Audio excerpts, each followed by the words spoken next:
rule changes. Siyam yun. Ano naalala mo?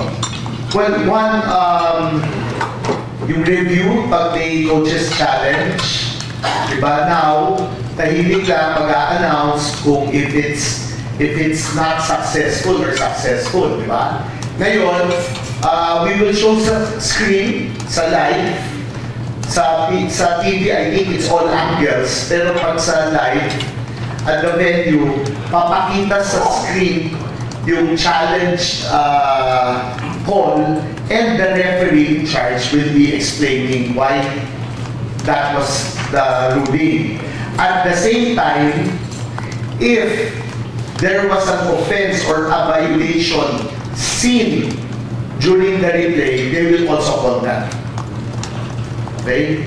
Then, isa pa, dati, pag penalty ka, if you're 0 or 1 lang in the last 2 minutes of the fourth quarter, you will be in penalty with 2 fouls. No? Ngayon, we will apply that in all quarters na.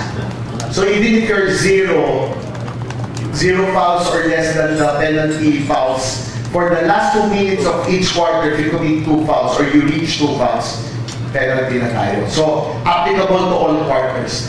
Okay. Sabi yun, matatlo pala yung, I think that, pero mamatay. Pag nag-challenge, di ba, bawal mag-huddle. Ngayon, pwede na sila mag-huddle. Final, pag last 2 minutes, 2 or 3 points, hindi na tawagan ng referee, final yun.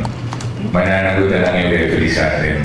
So, ano yung tinakatapusan, katulad yung nangyari sa San Miguel noon, kung sinunod dating may pag-asa manalo pa si San Miguel sa ganung pangyayari. Ngayon, hindi na. Kung hindi yung final, pag hindi tumawag ng referee, 2, 3, 4 points. Final yun. Mananagot naman ng referee sa atin after review. So, yun ang mga changes. Siyam yan na rule change.